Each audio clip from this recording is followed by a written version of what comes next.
Ladies and gentlemen, boys and girls, my name is Nick. We got Nick Crowley back with the internet's darkest corners, part 3. You gotta be up in the morning. Apparently not. I think I'll be alright. We'll see. We'll see. Ty shit. Let's get it.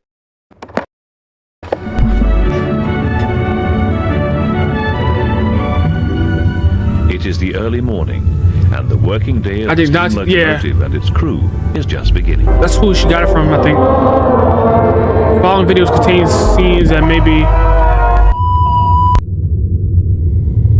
It was the 31st of August, 2023.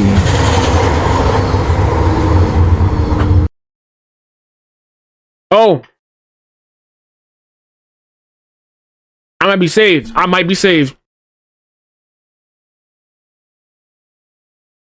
A typical day for 34-year-old Michael Zamora, as he had yet again spent his afternoon working hard on the railway.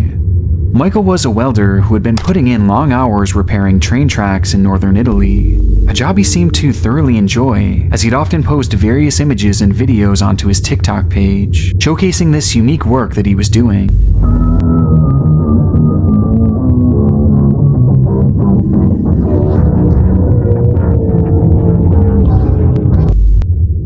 By this point, this was the type of content that you typically expect from Michael, with some other images and various memes sprinkled in here and there, cultivating into a rather inconspicuous page that for the most part flew completely under the radar.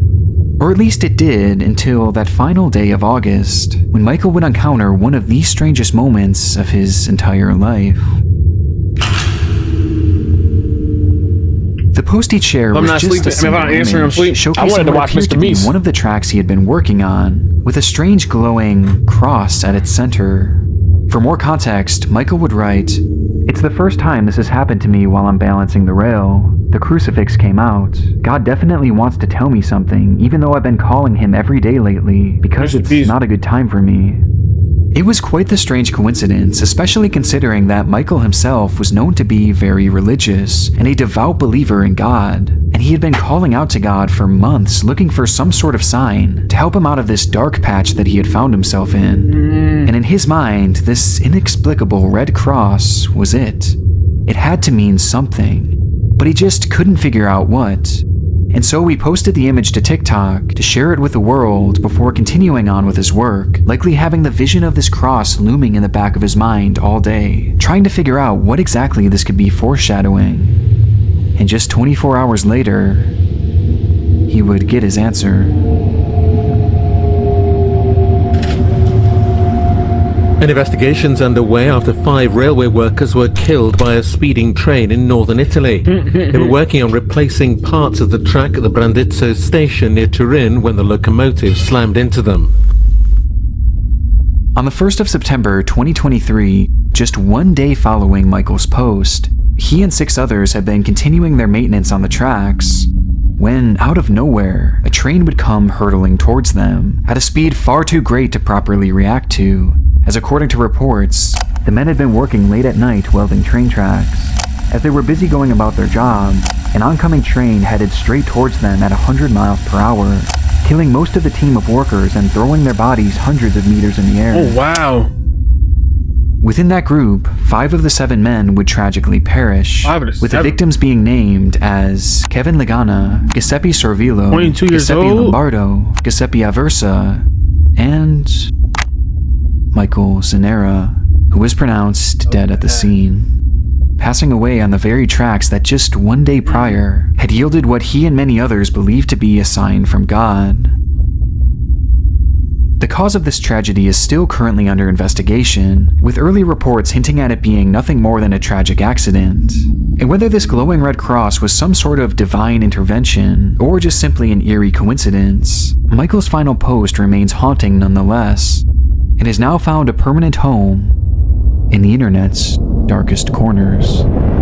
They know that the only right track is away from the tracks altogether. One of the most startling facts about witches is that there are more of them today than ever before.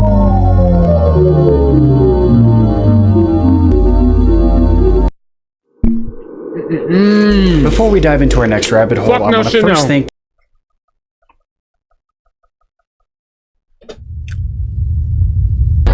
her husband, she must be a companion, a sweetheart, a wife, and a mother. She must know how to make her home comfortable and inviting. Husbanddied.com. What the fuck?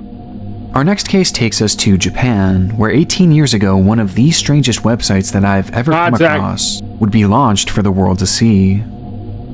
Now, to properly understand its context, it's important to note that, in large part, Japan is a country that culturally looks down on the practice of divorce. So much so that in most cases, a partner can't separate on their sole discretion, and it must instead be approved by both parties, making it a difficult thing to achieve in general.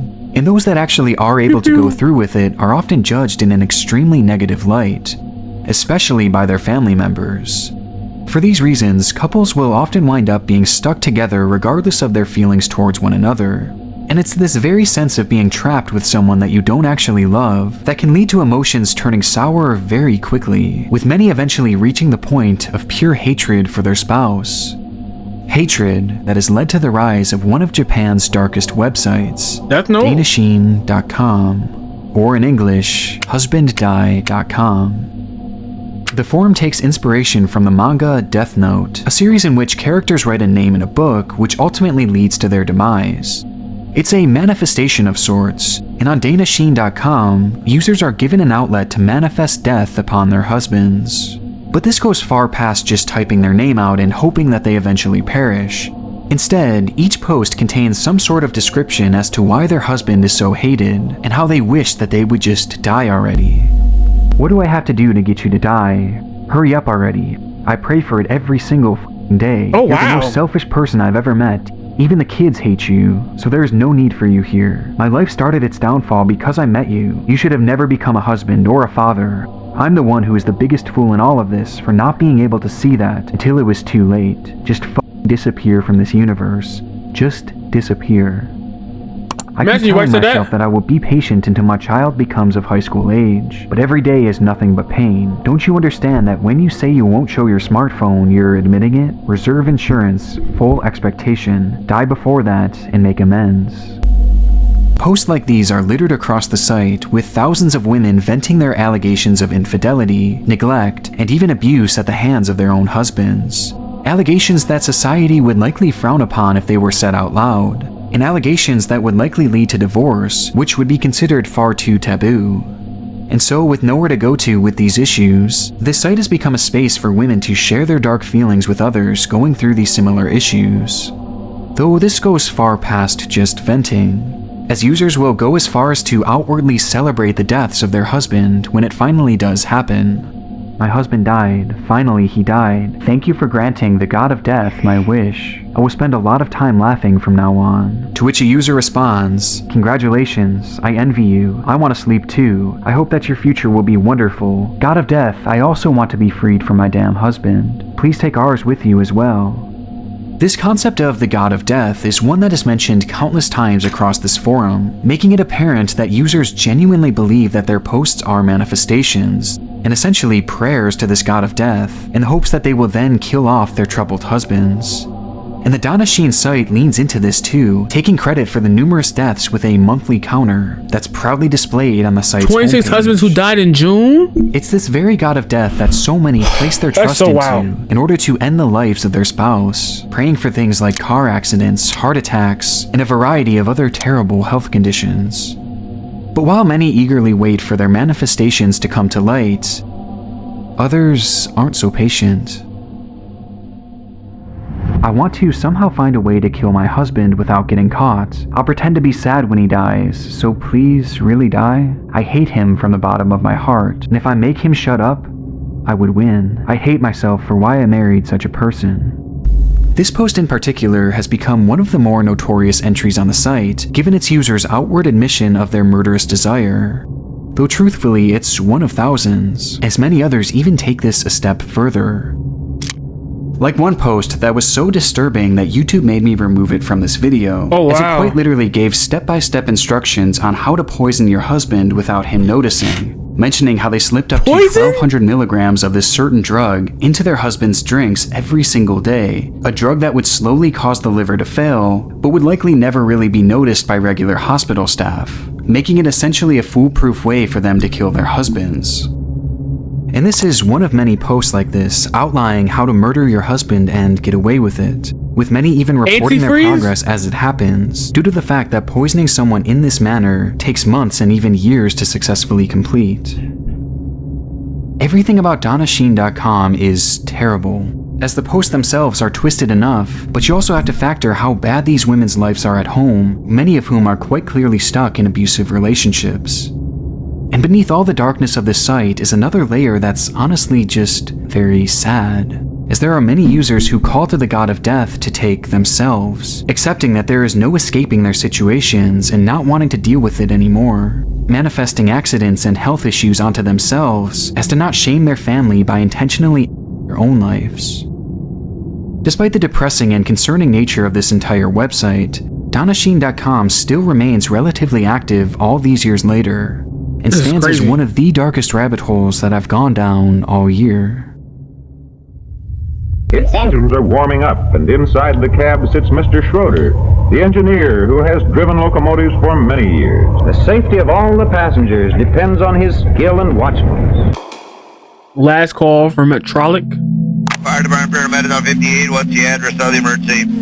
Yes, I'm on the Metrolink train. We just left Northridge. We had a collision with something. We have a whole bunch of people going out bleeding on the floor. Is it a train? It's the Metrolink train. This call was placed to 911 on the afternoon of September 12, 2008, by a patron trapped inside a derailed train. Inside the cart, there was no way to fully understand the traumatic event that they had just survived, as around them stood nothing but mangled debris that once comprised two large trains that had violently collided at a combined speed of 83 miles per hour, head-on. It was gruesome, as trapped within that twisted metal were hundreds of passengers who had taken the commuter train in California's San Fernando Valley. And as the smoke would eventually clear on the tragedy, the question was quickly posed: how could this have happened? A question that wouldn't take long to answer. According to the NTSB, the Metrolink passenger train responsible for carrying over 200 commuters had been given a red signal alerting them to merge into an oncoming track in order to avoid an oncoming Union Pacific freight train, which at the time only had crew members aboard.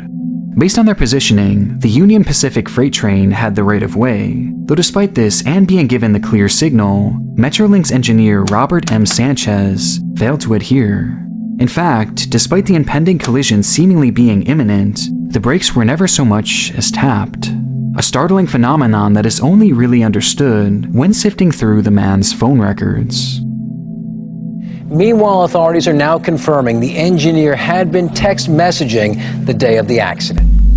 In the minutes leading to the collision, Robert Sanchez had sent out numerous texts, including some to friends of his who were fellow train enthusiasts. And these messages seemingly distracted him to the point of not just missing the signal, but failing to notice the massive hurtling train coming directly towards him. In the end, Robert would be killed instantly in the wreck along with 24 others. Ooh. All the while, 135 people were left with serious injuries. But despite how notorious this collision has since become, thanks in large part due to Robert's behavior leading to it, it has since gained additional notoriety on the internet thanks to a key detail centered around another cell phone. Following news of the collision being broadcast all across the area, Andrea Katz, the fiancée of 49-year-old Charles Peck, immediately began to panic, as she knew Charles was on board the train at the time of this collision. Her nerves were initially quelled, however, as she would realize that on her phone were multiple missed calls from Charles. Realizing this, she quickly called him back, though there was no answer, which was made a bit more unusual as only minutes later, Charles would call her back once more. Upon answering the phone, nothing could be heard but the low sound of static, before they would be disconnected. This very same thing would happen once more, and then again and again, all the while occurring at various intervals, as Charles seemed to be desperately calling, yet saying nothing. And when Andrea would try and call back herself, she would be sent straight to voicemail. And things became even more alarming from here as numerous other family members began to receive these very same mysterious calls. to which not a word was ever spoken. This led to the whole family believing that Charles must be trapped somewhere in the wreckage, and was likely unable to speak due to his injuries, but was somehow managing to send these calls as a way of letting them know that he was in fact alive and just needed saving. Because of this, his family members would cheer him on and give him words of encouragement every single time he called, assuring him that rescue was on the way. And sure enough, authorities would use these calls to pinpoint Charles' exact location, with the coordinates being right at the very center of the debris. And using this, rescuers would clear the way until finally, after 12 long hours, Charles Peck would be found. Which leads us to the strangest part of this story. Charles was dead. And not freshly dead either, as it was quite obvious that he had died directly on impact, meaning that there was no physical way that he could have possibly made these calls, as he quite literally was not alive for any of them. And yet, that day, his son, his brother, his stepmother, his sister, and his fiancée all received numerous calls from him, 35 in total, and all spread out over the course of numerous hours. To this day, this bizarre phenomenon has never fully been explained, with some theorizing that it must have been some sort of phone glitch, or maybe even another passenger who had found his phone and was placing calls to all of his recent numbers, though an official conclusion has never actually been given. And even stranger, Charles Peck's phone was never found. Bound Oz right along. Room to Oz. Boy, I've Big never Bird! had to get rid of somebody in my whole life. Big Bird! Tired of shit. He the GOAT. Tired. September 19th, a man is crushed and tortured to death under the suspicion of practicing witchcraft. September 22nd, 8 individuals are hanged on the same charges. And October 17th, 4 elderly women were hanged upon the belief that they too were witches. These stories will likely ring a bell with many watching today, especially those who are living in the United States. As back in the 1600s, in the small town of Salem, Massachusetts, a bizarre mass hysteria had unfolded, leading to the deaths of 25 people, all of whom had been incorrectly labeled as witches. The Salem witch trials are one of the darkest and most notorious tales ever told, given just how unusual the whole event was, as it just seems so hard to imagine a situation like this actually occurring. And most would understandably believe that something of this nature could never happen again, failing to realize that it actually already has. In fact, of the opening 3 executions, only 2 happened during the Salem witch trials, with the latter happening just 2 years ago. The practice was first reported to the Western world back in 1993, when the LA Times would feature an article titled, "Kenyan Villagers' Suspicions Fear Spark Deadly Witch Hunt. Evil Lurks Beneath the Tranquil Facade of 2 Highland Districts, where vigilantes have burned to death 44 men and women accused of practicing harmful witchcraft." The article goes on to explain how, since the previous summer, 44 men and women accused of practicing witchcraft had been burned to death in Kissy, as well as other nearby towns, a number that's nearly double the entirety of the Salem witch trials. In most cases, village mobs had formed, some several hundred strong, locking the suspected witches in their home and setting fire to the structures, as they were trapped inside. For more context, witchcraft is known to have deep roots in African culture, and despite many not having an issue with the practice in general, in the county of Kissy, a deep fear had grown over black magic in particular, with the villagers becoming paranoid that members of the community had been using said black magic to negatively influence the area. Despite the shocking claims made within the article, not much would be spoken of these witch trials following its release to the public, and remained relatively unknown until the rise of the internet. Witches in Kenya resulted in 11 people being burned to death. 8 women and 3 men were attacked by an angry mob and set on fire. They burnt down over 60 houses like this and brutally murdered 15 people. Most of them were elderly women. The charred corpses of 11 elderly Kenyan villagers accused of practicing witchcraft. In this incident 3 months ago, villagers watched as a group of youths torture 5 suspected witches. Nowadays, incidents from the Kissy area involving witches being killed are heavily documented by villagers with cell phones, capturing images and videos of beatings, public shamings, and eventually the killings of these alleged witches, providing some of the most chilling imagery I've ever seen on the internet, and exposing the true horrors of this practice all across the world. And what's scariest of all is that it's not just one or two people doing the killing in secret, it's often the entire village, as anyone brave enough to step forward in support of them would be labeled as a witch sympathizer and potentially face the same punishment. And what makes this all even more disturbing is that in the vast majority of examples, the accused witches that are being tortured, set on fire, and beaten are usually elderly, and are far too frail to do anything but accept their fate. Which brings us to the biggest question in all of this. Why?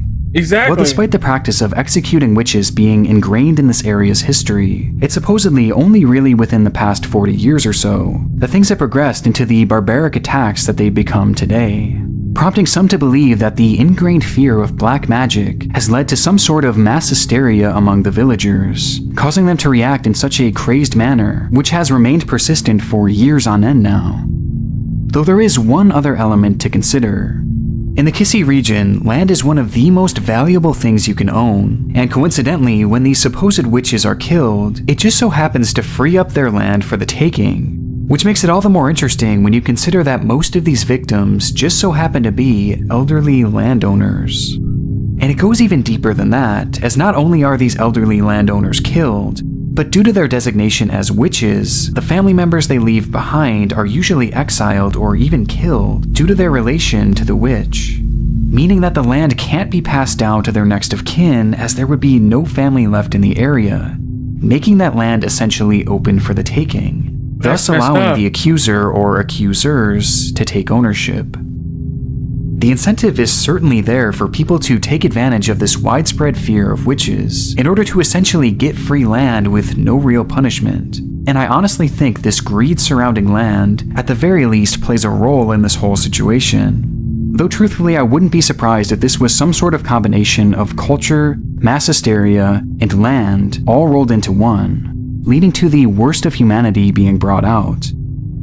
And though the local government has taken steps to help end this violence, these three factors may prove too much to ever see the practice fully end. And as long as it's happening, the internet will be there to capture it all. Dark means danger, so get yourself seen at night. That's right. Taylor Scrum began her TikTok account back in October of 2020. Being just 20 at the time, Taylor had fallen in love with all things motorcycles, dedicating her life and the entirety of her TikTok page to this hobby of hers. Through the following years, Taylor would post various memes and inspirational videos to her page, helping her amass a decent following along the way, with fellow riders appreciating the more niche aspects of her content and her attempts to break the stigma surrounding female motorcyclists. Though not all of her postings were without controversy. On various instances, Taylor would film videos of herself driving recklessly, soaring well past the speed limit and performing various dangerous tricks while on the road, with the stunts growing concerning enough to the point that TikTok began adding disclaimers to numerous of her videos, stating, "Participating in this activity could result in you or others getting hurt." Many of the things that Taylor had been showcasing on her page were downright reckless, and she seemed to acknowledge this all the while, joking about it across various videos on her page. Yo, hey. How you doing, Brody?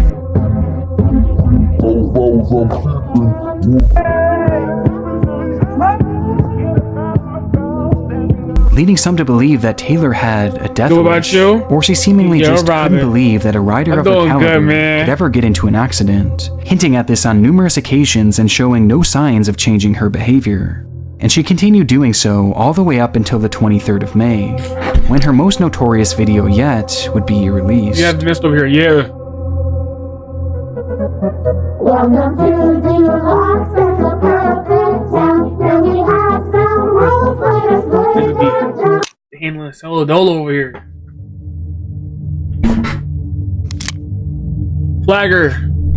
County fatal crash, I-95 northbound at MM296. Multiple motorcycles traveling together. Approximately 3 motorcycles went down. 2 motorcycles pronounced deceased on scene. Dang. Roadway is currently blocked on it. Flagler County fatal crash, 195 northbound at MM296. Multiple motorcycles traveling together. Approximately 3 motorcyclists went down. 2 motorcyclists pronounced deceased on scene. Roadway is currently blocked at this time. Please seek alternative route. While Taylor was riding with a group of 4 other motorcyclists, the group would inexplicably begin to swerve and crash into each other, hurling each and every rider into the air and down onto the pavement below.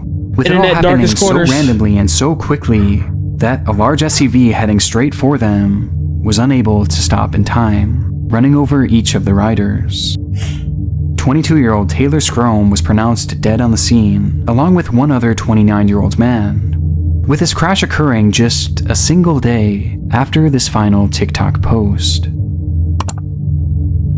Taylor's story is tragically ironic, though here on the internet you can find numerous other similar examples of final postings that led to unforeseen tragedy, with one of the most haunting coming from all the way back in 2008.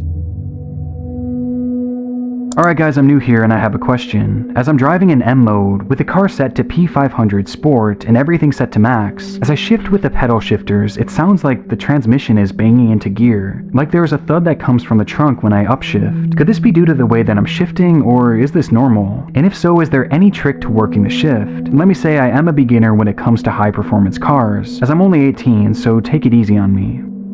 This post was made by the user American M5 on the website m5board.com, a forum dedicated to drivers who own BMW M5s, a pricey sports. I won't lie, we're taking breaks from this for a minute. Like, I don't know why she recommended it.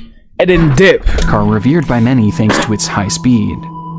In the thread, some users would leave genuine advice for the young driver, and many others responded with disdain, doubting that he actually owned this expensive car at such a young age, along with some who blamed his age on these issues that he was having with his vehicle. Maybe your 2 years driving experience in your whole life is the problem. This is the internet after all, and so for whatever reason, it seemed that many in the group took great offense to his youthfulness. But through it all, there were a select few who expressed concern for the young driver, as based on his posting, it was apparent that he had been driving the car very fast and potentially recklessly, with one user writing, "I would much prefer an 18-year-old with brains to have an M5 than spend his money on some other piece of junk that could kill him and his mates in an accident. My only bit of advice, matey, if you crash in a big way, expect to be on the news. Enjoy and resist the temptation to drag others at the lights." As well as another user who commented, "Please be careful driving balls out. 18-year-olds and M5s don't mix well." Following this, American M5 would leave a comment thanking the entire forum for their input, even those who reacted negatively to his post. "Thanks guys, don't get me wrong, I never said I didn't respect your wisdom. Thanks for the welcome, and I am looking forward to getting to know you guys better, Josh. And I plan to have all the pics up tomorrow." With this last line referencing taking photos as proof that he did in fact own the car that he claimed to. These photos, however, never came. As a matter of fact, following this comment on January 25th, 2008, American M5 went radio silent, which is when things started to take a concerning turn.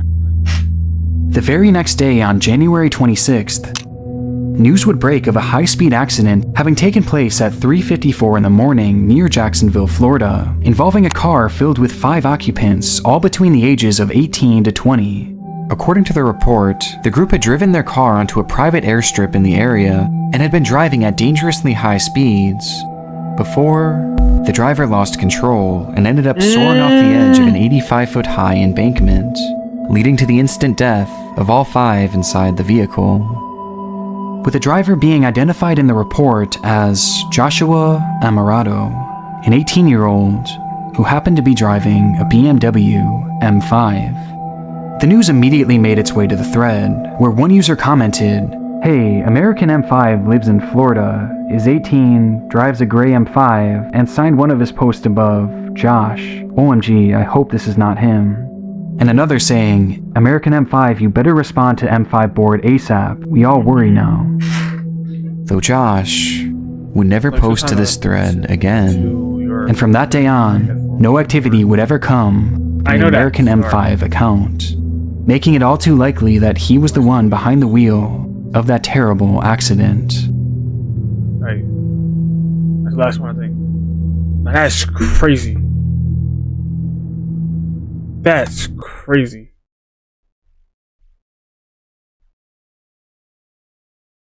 That's crazy.